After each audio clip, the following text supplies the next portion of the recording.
The early 90s were like the heyday of the black model.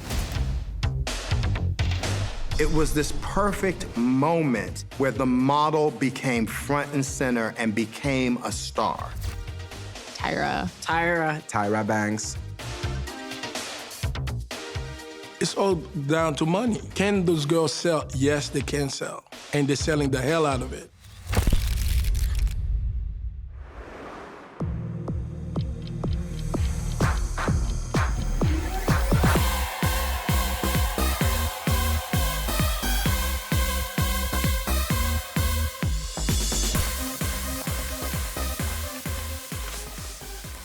The 90s, what a time that was. What fun there was in fashion. You know, it was such a swaggy, blingy era. The 90s was fun. I mean, I grew up with Naomi Campbell, Lorraine Pascal, well, sort of under Miller Meister, Andre Walker, Marc Jacobs, and we celebrated difference. The early 90s, it was really a great time because at that point, modeling, especially in shows, was really about performance. The clothes, the model, the show, everything kind of made the story complete. As a child, it was like magical to me, and I interpreted that into I want to be a part of this.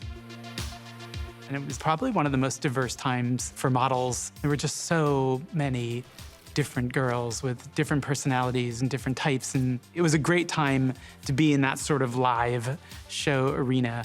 You know, there were great designers like Isaac Mizrahi, who was putting us out on the runway and really bringing like fun and wit. Then you had designers like Patrick Kelly and Gordon Henderson, who were bringing Black culture to the forefront.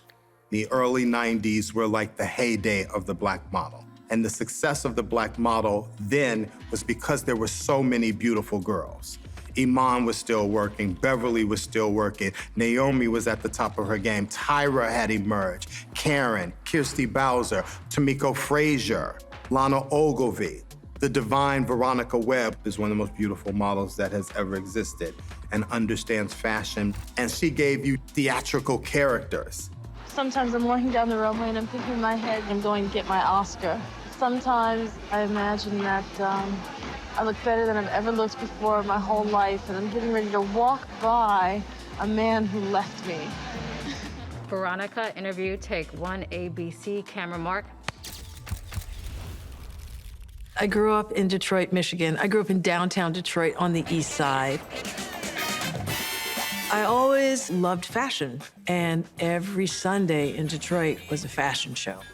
Folks got dressed up and they went to church, and honey, people were clean from head to toe. We thought all week about what we were wearing to church on Sunday, how our hair was gonna be. And my mother and my sisters, they were making dresses for church on Sunday and for the church socials. So we spent a lot of time at Joann Fabrics, at Sears, looking at patterns.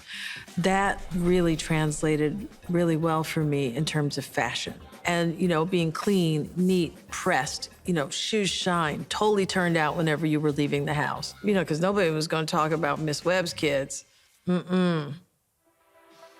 I always wanted to model. From the time I was like 15, you know, because I was tall, I love fashion. So I set my sights on schools in New York. So I happened to get accepted to Parsons, and I got a job in Soho, working at this high-end kitchen store. And there must have been like some kind of shooting going on that day, because at lunchtime, a hairdresser came in, a makeup artist came in, and then a modeling agent all came in. They all suggested that I start modeling. And I got lucky right away. From the time I was a child, I wanted to go to Paris. I wanted to go to London. I wanted to see the world. So, you know, this is the kind of thing you can only do when you're young and dumb and you don't know anything. I got together $300 and took a chance.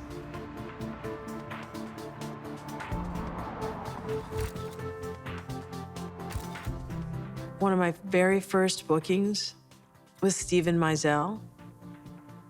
And those are the images that launched my career. They made me a star. Veronica Webb, ladies and gentlemen. Very best things that have happened to me in my life have happened because of the way I look. It didn't keep me there, but it got me there. So in 1992, I was the first Black model to ever get an exclusive cosmetics contract. And that was with Revlon. It was like such a pinch me moment when the contract happened. Like, I didn't know if it would happen in my lifetime. To get something that says you are at the pinnacle of commercial success in the fashion business was a breakthrough. I was the first Black woman to get a contract for Maybelline. I was thrilled to be the first. A model receiving a cosmetic campaign is like a football team winning the Super Bowl. And it is what most models aspire to. They obviously want a long career, but getting a cosmetic campaign is like the icing on the cake. I swear to God, I have never counted how many covers I have done, but I surely have counted how many ads I've done.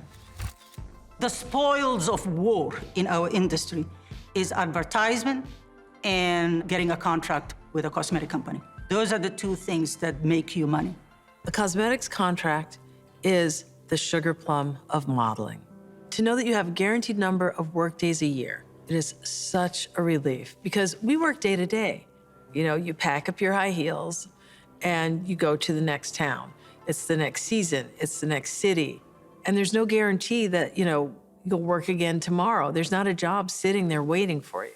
But on a larger level, I've had people come up to me and say, you know, when I moved to this country, my mother sat me down and prepared me and said, listen, you don't look white, you don't have blonde hair, you don't have blue eyes. You're never gonna be considered attractive or beautiful here. And her mother wasn't putting her down, her mother was trying to protect her. And she said, when your Revlon ads came out and when your Elle cover came out, I told my mom, if Veronica Webb's beautiful, then I'm beautiful. And I kept your pictures on my wall all through high school and they saved my life. And that is the power of fashion, you know, on the positive end. That's the power of hair and makeup, to be able to control your looks and to be able to control how you're being perceived. And there's a lot to be said for that. How has the fashion industry changed for Black models? Well, I think that because the fashion industry is set up for women, it changes faster than any other area of society. But, you know, at the same time, we don't get equal exposure and we don't make equal money as our white counterparts. Really? What other changes would you like to see in the industry besides equality? Besides equality, that's a big Yeah, a nice world issue, yeah, right? The anxiety and the stress level on a Black model is very high, including girls like me who were very successful. I was doing twice as much as my counterpart Caucasian. I was traveling twice as much just to make the same amount of money. The industry over years has become more diverse, or they're trying to be more diverse. Everything takes time. So when I just began, like I had instances, for example, I did this incredible campaign that launched my career in an amazing way. Calvin Klein, the CK1 campaign. And there were billboards everywhere in America, in Europe. I was in Paris in the metro, it was there in the magazines, it was everywhere. It was a great opportunity, but I wondered why my rate was not very high. And I remember speaking to my agents, and he said, you know, you're an ethnic model. And basically, it was indirectly saying to me, you should be very lucky that you have this opportunity because of who you are. Great opportunities came in after, but it's really bothersome that in that time that this was happening. I think Black models should start thinking about diversifying from the day they start modeling. And start thinking of it, the day you start is the countdown, the clock is ticking. There's always a replacement. There's always the young new thing. So diversification of your business, your portfolio, understanding what the future is. Don't wait for them to tell you that your time has expired, but think about this as a business. You know what? Black folks will always talk to you about a separate revenue stream, and nobody believes in that harder than the Black model. When things slow down for Naomi Sims, what does she do? She starts her own wig line. You have a model like Beth Ann Hardison, who while she was modeling, was also assisting designers. You have Iman, starting Iman Cosmetics. You have Beverly Johnson, who in the 80s wrote books about health and beauty. You have Naomi doing her own line of perfume. But no one has done it bigger and better than Tyra Banks, the model as Mogul. Tyra Banks is one of the greatest models and one of the smartest models to ever model, full stop. So in terms of models that I grew up watching, emulating, wanting to be like, I've got an athletic build. So I had Tyra. 100% Top Model was like a thing we watched, my sister and I. She was a runway star. She had the walk. Tyra brought the runway to life. She was that girl that was like smiling and happy and vibrantly like healthy looking. And she was sexy because Tyra's boobs would be bouncing, those hips would be swinging, and you just wanted to go wherever she was going after she left that runway. But here's the thing that was so incredible about Tyra. There came a point in her career where she had to make a decision. Either you stay skinny enough to do the couture and to be an editorial model and to do shows, or you do what Tyra did. Tyra embraced her curves, and one day, her and her mother are out to dinner. And she said, no, you're not gonna change your body. We're gonna change this career, because I'd be damned if my daughter stars for these people. They make a list of clients that would accept Tyra as she got curvier. And those clients were Victoria's Secret, Sports Illustrated, and cosmetics companies. That's how Tyra Banks switched from being this editorial model, which has a really short shelf life, to becoming the model that everyone in the world knows. She's so smart. She's such an entrepreneur. Her and her mom could give like how to be a successful model lessons all day long. At that time, fashion was so elite, and Tyra Banks for me has been a real visionary on how to integrate fashion to pop culture. So when Tyra Banks becomes a Sports Illustrated girl, it was almost the perfect storm. The perfect model meets the perfect client. The first time Sports Illustrated puts Tyra on the cover, they put her on the cover with a white woman named Valeria Mazza. And the next year, Tyra Banks was on the cover by herself. Oh, yes! She's a powerhouse. Oh my God. This is iconic. This was like where she kind of broke out into this new lane of a new Tyra. Say hello to Tyra! Multimedia mogul icon. If one side rejects you, listen, I'm gonna make a whole new lane. And she did. This is the Tyra lane. But let's not forget that there was a model named Roshumba Williams who opened that door for Tyra, because for years, Roshumba Williams was the black model in Sports Illustrated. And that's hugely important because Roshumba Williams was a dark black model with a short afro. And year after year after year, she was in Sports Illustrated as the only black girl. I mean, anyone who knows Sports Illustrated at that time, like early 90s, I was not the look. There was a whole different type of girl that they were into. Kathy Ireland, Elle McPherson, and I was a runway model, and I wasn't like the typical image of what you would expect to see in Sports Illustrated. I never even dreamed of Sports Illustrated. Runway I've dreamed of. Sports Illustrated was just like, I found out that Julie Campbell saw me in a spread in Elle, and she said, I like the way that girl moves. And I went in and, I met with the editors and I met with her, and I could tell some of them were like, they weren't quite getting it, but Julie was like, no, we're booking her because, she's the one that's, gonna kind of like open the door for more diversity. And that's what they did. Okay, Roshumba. And I went from being that cute girl that was in Elle, that girl who could work it on the runway, to a name. When I became like a marquee name girl for Sports Illustrated, it just basically like kind of opened the door for other women of color to be like marquee women, not just like, a quota. Since then, Tyra was able to be on the cover. Naomi was able to be in the issue.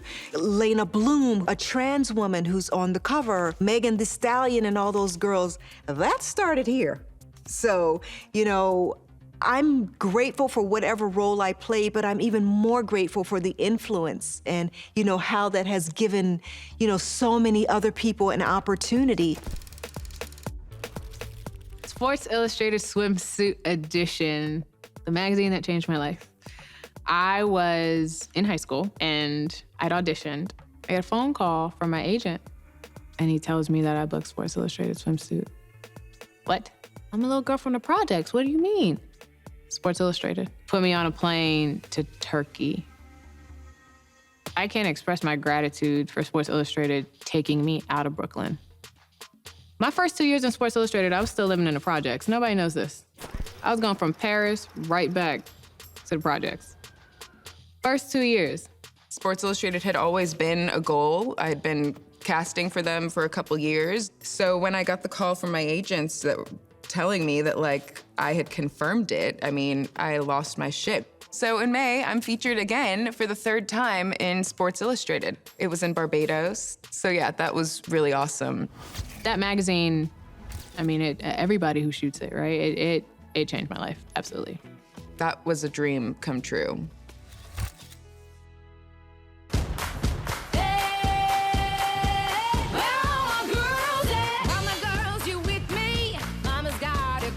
Sports Illustrated was almost a pipeline to Victoria's Secret, and Victoria's Secret was one of the hugest fashion brands in the world.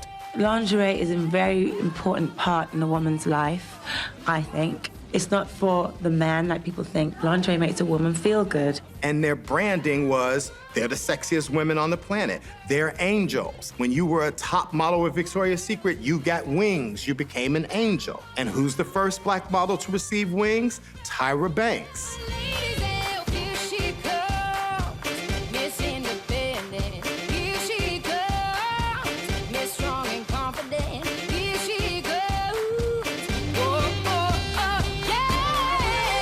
Victoria's Secret's when you get the call and you're on the short list, you're doing your Hail Marys, crossing your fingers and your toes, and you're just please let this work out.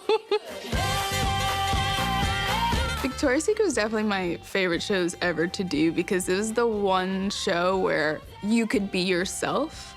Every other show is you're playing the character that the creative director or the clothes need you to be. Victoria's Secret was the one moment where it was all about you shining and having your moment. Victoria's Secret is different from high fashion because it's more commercial. It goes into every household, meaning where I got it in Puerto Rico when I was young. I feel like every little girl dreams about walking Victoria's Secret. After that show happens, you're now in a different lane. So you get bigger ads and bigger campaigns. Instantly, your rate goes up. As a model, you feel like you chipped away at the code, you did it.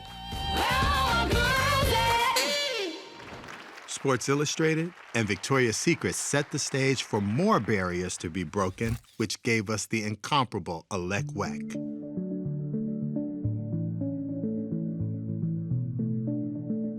Alek Wek, that is, as a Sudanese woman, that was our blueprint and still is and will forever be our blueprint. I think that was the first time I was ever really starstruck, was meeting Alek. We signed Alek Wek 20-some-odd years ago. When she walked in the door, we were just blown away by her beauty. I loved her being, I loved her poise, I loved everything about her. She was just breathtaking. When I saw Alek, I inadvertently saw a reflection of myself that I could not deny. Now, I had a spring in my step because I felt more seen, more appreciated by the faraway gatekeepers of beauty. After Lupita won her Oscar, and the next day she started being on talk shows, and she said, when I was 10 years old, and I opened up Vogue magazine, and I saw this woman named Alek Wek, I knew I could dream bigger. I ran into the office and I was like, okay, if it wasn't clear that we can affect future generations, did anybody catch that last night? I remember when Alek Wek first took the runway. It was at a Ralph Lauren show. She took my breath away. And there were fashion journalists in the audience, I will never forget it, who were snickering under their breath because they did not understand her beauty. And we at Essence took that same beauty, and through the lens of photographer Mark Baptiste, we put her on the cover in all her glory. Oh, Essence magazine. Let's talk about that picture. Just gotta set it up. Essence magazine with Alek Wek got me in a lot of trouble because I know that was the picture that I wanted on the cover. So I only sent one picture to the magazine. Who dare this guy only sent us one picture? And it's in black and white? We don't run black and white covers. Now it become an iconic portrait of Essence magazine.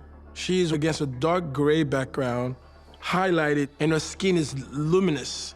She's wearing a white fake fur jacket, black pants, white gloves, and she demands attention the way she's looking into the camera. It's like, you're gonna pay attention to me.